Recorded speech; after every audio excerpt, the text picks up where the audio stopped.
सुख करता तू दुःख करता तूच करता आणि करविता तू सुख करता तू दुःख करता तू सुख करता तू दुःख करता तूच करता आणि करविता तू सुख करता तू दुःख हरता मोरया मोरया मंगलमूर्ती मोरया मोरया मोरया मंगलमूर्ती मोरया. सालाबादप्रमाणे यंदा देखील नानांच्या घरी गणपतीचं आगमन झालं आहे, पण अत्यंत साध्या पद्धतीने हे गणपतीचं आगमन झालं आहे. नाना, गणपती तर आले आहेत पण अत्यंत साध्या पद्धतीने आले आहेत, काय सांगा? नाही, गणपतीला माहिती आहे काहीतरी चुकलं आहे ह्यावेळी निसर्गाचं गणित, त्यामुळे गणपतीसुद्धा फार काही मोदक वगैरे मागत नाही आहे. गणपती शांत आहे. पण मला असं वाटतं की आपणच निर्माण केलेल्या ह्या गोष्टी आहेत. आपण जंगलं तोडली, आपण नको तिथे कन्स्ट्रक्शन झाली नको ती, आपण सगळ्या त्या लिगल करायला लागलो गोष्टी, आणि असं केल्यामुळे निसर्गाचा तुम्ही एकदा नाश करायला तुम्ही लागल्यानंतर निसर्गाने एक मुस्काटीत मारली तर काय होतं हे तुम्हाला दिसतं. ही उलटी रिॲक्शन आहे निसर्गाची.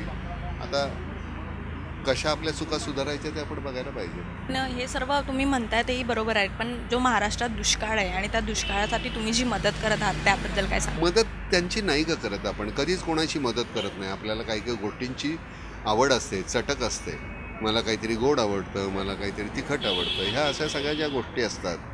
तसं मला असं वाटतं की मकरनला, आमच्या त्या टीमला, मला आणि खूपशी लोकं समाजातली आहेत त्यांनासुद्धा हे करावंसं वाटतं. फक्त मार्ग माहिती नसतो कसं करायचं. बरं, प्रत्येकाला आपापल्या विवंचना आहेत, मग त्यातून त्यांना कुठेतरी गोष्ट करायला आवडतं. मग कोण करतायत, आमच्याऐवजी हे करतायत का, मग हे आमचेही 2 रुपये तिथे द्या. आणि लोकांनी खूप मदत केली, खूप लोक देत आहेत आणि फार छान पद्धतीनं रिॲक्ट होत आहेत. त्याच्यामध्ये उपकाराची भावना नाही आहे, सहानुभूतीची नाही आहे, म्हणजे जबाबदारीचं कुठेतरी त्यांच्या चेहऱ्यावर आहे की नाही नाना हे आम्ही करायलाच पाहिजे, आम्ही द्यायलाच हवं, अशा पद्धतीनं करतायत. आणि ती जाणीव फार महत्त्वाची असते. 10 रुपये, 15 रुपये, 50 रुपये, 5 लाख किंवा 50 लाख किंवा 5 कोटी हा महत्त्वाचा मुद्दाच नाही आहे. ती चळवळ म्हणून रुजत चालली आहे, हीच गोष्ट छान आहे. शेवटचा प्रश्न नाना, बाप्पाकडे काय मागाल यावर्षी? देवाकडे काही मागायचं नसतं. देवाने आपल्याला माणसाचा जन्म दिलेला आहे. आता आपली जबाबदारी आहे की त्याच्या मनात जे काही होतं की जा बाबा तुला माणसाचा जन्म दिला आहे ना, आता काहीतरी छान करून दाखव. तर आता हे काय जी आहे नैसर्गिक आपत्ती आहे त्याचा आपण मुकाबला सगळे मिळून करू, तुम्ही आम्ही सगळे मिळून, आणि करायचं. देवाला त्रास नाही द्यायचा पुन्हा पुन्हा. एकदा जायचं आहे ग, त्यावेळी देऊ ना, काय बोलायचं तेव्हा बोलू. थँक्यू सो मच जे तुम्ही आमच्याबरोबर गप्पा मारल्या.